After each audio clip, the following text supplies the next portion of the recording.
लोगों ने एक पाम पैराडाइज गोरखपुर की पहली ऐसी हाउसिंग सोसाइटी का सपना दिखलाया गया था कि एक एकदम हाईटेक सोसाइटी बनेगी, इसका अलग स्टैंडर्ड होगा, ये होगा वो होगा।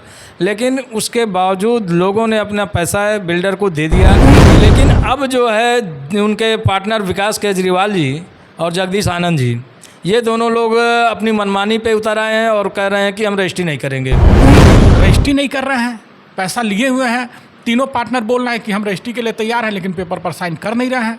तो ये तो बहुत बड़ा दुस्साहस हो गया और माननीय मुख्यमंत्री जी को भी ये कहीं ना कहीं चैलेंज कर रहे हैं, मुझे लगता है। मुख्यमंत्री महोदय के भी जनता दरबार में पत्रक दिया गया, लेकिन किसी तरह की कोई कार्रवाई नहीं हो रही है। और जब सीएम सिटी में रहते हुए माननीय मुख्यमंत्री जी हमारे विधायक हैं और उनके रहते हुए अगर हम लोगों की सुनवाई नहीं होगी तो हम लोग कहाँ जाएंगे? तो ठगे हम नहीं गए, ठगा ये पूरा समाज जा रहा है, ठगा ये शहर जा रहा है, ठगा प्रशासन जा रहा है। और ठगने वाले कौन है ये बेहतर रूप से आप जानते हैं। ऐसे वो और भी अपने प्रोजेक्ट्स चला रहे हैं, जनता की हमारे यहाँ की पैसे ले करके दूसरे जगह इन्वेस्ट किया जा रहा है और ऐसे भ्रामक प्रचार किए जा रहे हैं। जनता को इससे सावधान रहने की ज़रूरत है। रजिस्ट्री नहीं होती है 300-350 लोगों की, तो रजिस्ट्री नहीं होगी तो इन लोगों का भी मत है कि सड़क पे धरना प्रदर्शन किया जाएगा, अधिकारियों का घेराव किया जाएगा।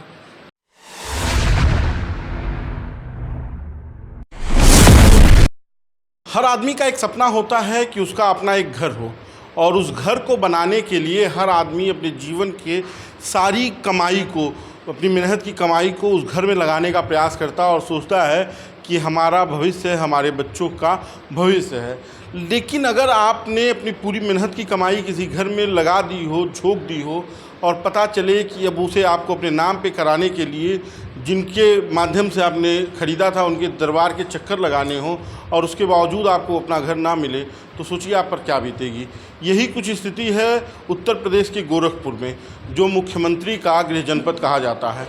यहाँ पर पाम पैराडाइज समूह द्वारा बिल्डिंग बनाई गई और उसमें शहर के तमाम लोगों ने अपने पैसे इन्वेस्ट किए। जिनके पास घर नहीं था, जो किराए के मकान में रहते थे, वो इस घर में रहने का सपना देखे, लेकिन अब उन्हें रजिस्ट्री नहीं मिल रही है। इन तमाम मुद्दों पर बातचीत करेंगे। इस वक्त हम पाम पैराडाइज में हैं और यहाँ पर जिन लोगों का पैसा यहाँ जमा है और उन्हें रजिस्ट्री नहीं मिल रही है, वो सभी लोग बैठे हुए हैं, उनसे बात करेंगे।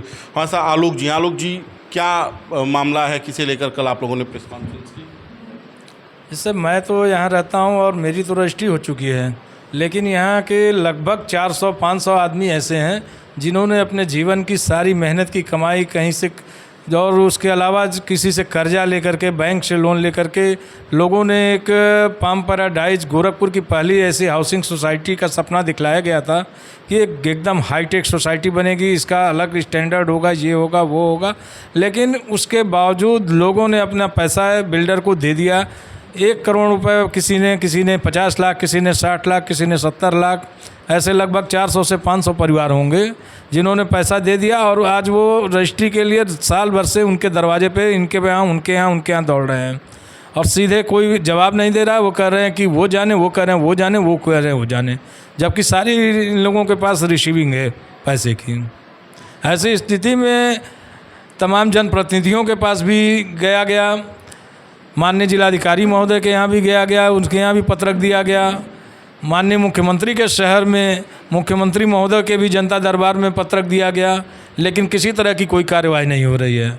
और जब सीएम सिटी में रहते हुए माननीय मुख्यमंत्री जी हमारे विधायक हैं और उनके रहते हुए अगर हम लोगों की सुनवाई नहीं होगी तो हम लोग कहाँ जाएंगे?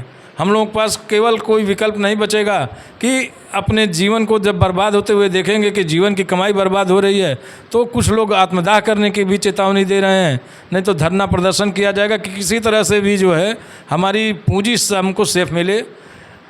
बस यही कहना है मेन।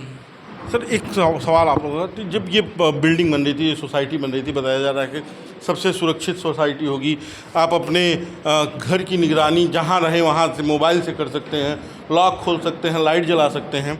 इतनी हाईटेक सोसाइटी में आप अपने घर में एंट्री नहीं पा रहे हैं, जो आपका अपना घर है, और इस समूह के जो मुखिया हैं, तमाम लोग हैं, उनका क्या बर्ताव है, क्या रवैया है इस सवाल पर? इस पे देखिए, जो एक पार्टनर जिनको नाम पे हम लोगों ने, जिनकी विश्वसनीयता शुरू से रही है, अतुल सर्राफ जी, तो वो तो आज भी कह रहे हैं कि हम आपकी पैसे की रजिस्ट्री करने को तैयार हैं, हमने पैसा लिया है अगर फर्म के नाम पे। लेकिन फर्म में 3 पार्टनर थे, तीनों के साइन से काम होता था, तीनों के साइन से पैसे निकाले जाते थे, खर्च किए जाते थे, चाहे कंस्ट्रक्शन से संबंधित हो चाहे जो भी हो। लेकिन अब जो है उनके पार्टनर विकास केजरीवाल जी और जगदीश आनंद जी, ये दोनों लोग अपनी मनमानी पे उतर आए हैं और कह रहे हैं कि हम रजिस्ट्री नहीं करेंगे। और उन्होंने रजिस्ट्रार के यहाँ भी लिख करके दे दिया है कि जब तक तीनों आदमी का साइन नहीं होगा तब तक रजिस्ट्री नहीं होगी।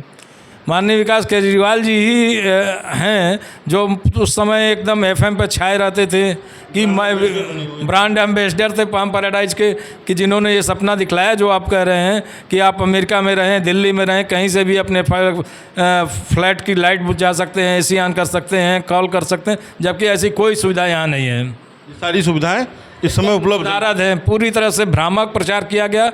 ऐसे वो और भी अपने प्रोजेक्ट्स चला रहे हैं, जनता की हमारे यहाँ की पैसे ले करके दूसरे जगह इन्वेस्ट किया जा रहा है और ऐसे भ्रामक प्रचार किए जा रहे हैं। जनता को इससे सावधान रहने की ज़रूरत है। साहब आपसे एक सवाल था, आप भी इस सोसाइटी के हिस्सा हैं।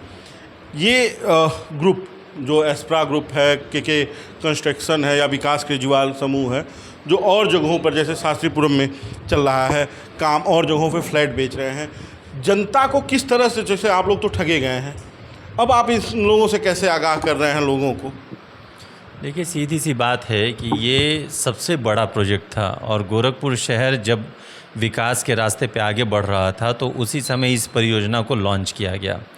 और उसके बाद जब 2017 में आदरणीय महाराज जी मुख्यमंत्री बनते हैं तो उनके रेजिम के बाद से तो ये शहर का सबसे प्रीमियम पॉश एरिया के तौर पे डेवलप करने की योजना थी। हाँ, और शुरू में इन लोगों ने ज़मीन वगैरह एक्वायर की, पाम के पेड़ लगाए, पाम पैराडाइज़ का बोर्ड लगाया, और पाम और पैराडाइज़ दोनों बहुत दुर्लभ है गोरखपुर के लिए, पैराडाइज़ भी और पाम भी। लेकिन वो हाँ बहुत तरीके से उन्होंने प्रसारित किया। तो ठगे हम नहीं गए, ठगा ये पूरा समाज जा रहा है, ठगा ये शहर जा रहा है, ठगा प्रशासन जा रहा है। और ठगने वाले कौन है ये बेहतर रूप से आप जानते हैं। हम तो भाई एक लॉ एंड ऑर्डर के अनुरूप रहते हुए सिर्फ महाराज जी की ओर उम्मीद भरी निगाहों से आज भी देखते हैं कि उनके शासनकाल में ऐसा दुस्साहस इन लोगों को करना नहीं चाहिए, लेकिन अगर ये कर रहे हैं तो वही उनको सज़ा दे सकते हैं। और प्रेस के माध्यम से या प्रिंट मीडिया के माध्यम से हम उन्हीं से हम लोग की गुहार भी है कि वे जल्दी से जल्दी हस्तक्षेप करें और यहाँ के नागरिकों को न्याय दिलाएं। उनके शहर में कोई किसी को कैसे ठग सकता है, मैं तो इस बात पे ताज्जुब करता हूँ। और रही बात रजिस्ट्री की, तो सब बात आपके सामने है। लगभग 350-400 के बीच की संख्या आज भी सड़क पर है, बावजूद इसके कि सबने अपने पैसे दे दिए हैं। और पैसे भी देखिए, वो भैया ने सही कहा कि गाढ़ी कमाई और जीवन भर की कमाई, इसके अलावा बैंक से लोन लेके सब पैसा एक नंबर में गया है। अब ये ठग हमको नहीं रहे हैं, ये राज्य व्यवस्था को ठग रहे हैं, शासन व्यवस्था को ठग रहे हैं। आप अनुमान लगाइए कि राजस्व की कितनी बड़ी हानि हो रही है। अगर आज 350 परिवार रजिस्ट्री कराता है तो एक रजिस्ट्री पे लगभग 6 से 7 लाख रुपए का स्टैम्प पेपर लग रहा है। आप कैलकुलेट करिए 350 लोगों की 7 लाख रुपए की दर से, तो कितने बड़े राजस्व की हानि ये लोग सरकार को लगा रहे हैं। तो मेरी तो गुजारिश ये है, और हमें पूरी उम्मीद भी है कि महाराज जी बहुत जल्दी इस पर हस्तक्षेप करें और इन लोगों को निर्णय दें कि रजिस्ट्री करें। पहले आपसी विवाद इन लोगों का है, ग्राहक से विवाद नहीं है, ग्राहक का पैसा जमा है। अब उस पैसे में से किसको कितना चाहिए, ये लोग आपस में मुकदमा करें, दबंगई करें, जोर ज़बरदस्ती करें या समझौता करें। आज आदर्श समाज में हम लोग रह रहे हैं, तो हम तो यही राय देंगे कि आप लोग बैठ के आपस में टेबल टॉक करिए, डिस्कशन करिए और अपना अपना शेयर लेके आप लोग किनारे हटिए। ग्राहकों को नहीं परेशान करना चाहिए। एक सवाल और था मेरा, आप जैसे एस्प्रा ग्रुप कह रहा है, आप लोगों ने कल हमने तमाम वीडियोज़ देखे जिसमें ये कहा जा रहा है कि एस्प्रा ग्रुप तो रजिस्ट्री के लिए तैयार है, के कंस्ट्रक्शन, जगदीश आनंद का समूह और विकास केजरीवाल ग्रुप ये नहीं रजिस्ट्री कर रहा है। तो क्या आप लोगों की इन लोगों से संवाद हुआ, इन लोगों से बातचीत हुई? मैं आपको बता दूं कि यहाँ फ्लैट मेरे पिताजी जो कि भूतपूर्व सैनिक हैं उनके नाम से है। अपने पेंशन फंड के अलावा हमने बैंक से लोन लेके ये किया। तो अतुल भैया ने साइन कर दिया, स्टैम्प पेपर मेरा नवंबर का लिया हुआ है, और 1-2 महीने बाद विकास केजरीवाल जी ने भी हस्ताक्षर कर दिया। मैं 2 बार स्वयं जगदीश आनंद जी से मिला हूं और कई जगह से मैंने भी फ़ोन करवाए उनको, और वो हर बार कहते हैं कि भाई साहब 10 दिन रुक जाइए, 1 महीना रुक जाइए। और ये रुकते रुकते 14 नवंबर से लेकर आज 14 जून, यानी आप जोड़ लीजिए तो 7 महीने हो गए। तो 7 महीने में भी आपको इतना समय नहीं मिला कि एक योग्य व्यक्ति की फ़ाइल, जो आपके यहाँ भूतपूर्व सैनिक की फ़ाइल जो आपके यहाँ रखी हुई है, उस पर आपको दस्तखत कराना था और आप दस्तखत नहीं करा पाए। अगर दस्तखत नहीं करना है तो स्पष्ट मना भी करना चाहिए, ताकि हम लोग फिर न्याय के और दूसरे रास्तों की ओर देखेंगे। तो इसीलिए मैं बार बार आपसे ये कह रहा हूँ कि हम लोग कैसे ठगे गए। हम लोग नहीं ठगे गए, ये पूरे सिस्टम को ठगा जा रहा है। तो इसको तो बेहतर ढंग से हमारे माननीय मुख्यमंत्री जी ही समझ सकते हैं और वही इस पर स्पष्ट निर्देशित कर सकते हैं लोगों को। एक आखिरी सवाल आप सभी लोगों से कि आगे का क्या निर्णय है, किस तरह से आप लोग आगे बढ़ने वाले हैं? अगर रजिस्ट्री नहीं होती है 300-350 लोगों की, तो रजिस्ट्री नहीं होगी तो इन लोगों का भी मत है कि सड़क पे धरना प्रदर्शन किया जाएगा, अधिकारियों का घेराव किया जाएगा। इसके बाद नहीं होगी, हम लोगों के पास रेरा में भी जाने के विकल्प हैं, उस पर भी हम लोग विचार कर रहे हैं, अपने कानूनी विशेषज्ञों से राय ली जा रही है और तमाम चीज़ें हैं कि किसी भी तरह से हम लोग तो बार बार मुख्यमंत्री, आदरणीय मुख्यमंत्री जी जो हमारे शहर के मुखिया हैं और पूरे प्रदेश के मुखिया हैं, और उनके शहर में इस तरह की घटना हो तो ये हम लोगों के लिए बहुत ही अफसोसजनक बात है। तो इसलिए हम लोग उनसे एक बार पुनः बार बार निवेदन करेंगे कि हम लोगों को न्याय दिलाएं वो। जी, जैसा कि भैया ने बताया कि हम लोग माननीय मुख्यमंत्री जी से बार बार आग्रह कर रहे हैं, बार बार निवेदन कर रहे हैं और उनसे मिलने का भी प्रयास कर रहे हैं कि हम लोग की समस्याओं का समाधान किया जाए। माननीय मुख्यमंत्री जी ने कुछ दिन पहले कहा था कि अंसल के ऊपर कि उनके मालिकों को हम पाताल से भी खींच लाएंगे अगर किसी जनता के पैसे को लेकर वो कोई भी 3-5 करेंगे या दबाएंगे तो ऐसे परिस्थितियों में उनके शहर में इतना दुस्साहस कैसे हो गया है इन बिल्डरों का कि ये रजिस्ट्री नहीं कर रहे हैं, पैसा लिए हुए हैं। तीनों पार्टनर बोल रहे हैं कि हम रजिस्ट्री के लिए तैयार हैं, लेकिन पेपर पर साइन कर नहीं रहे हैं। तो ये तो बहुत बड़ा दुस्साहस हो गया और माननीय मुख्यमंत्री जी को भी ये कहीं ना कहीं चैलेंज कर रहे हैं, मुझे लगता है। तो ये सवाल हैं लोगों के और मुख्यमंत्री से भी सवाल हैं।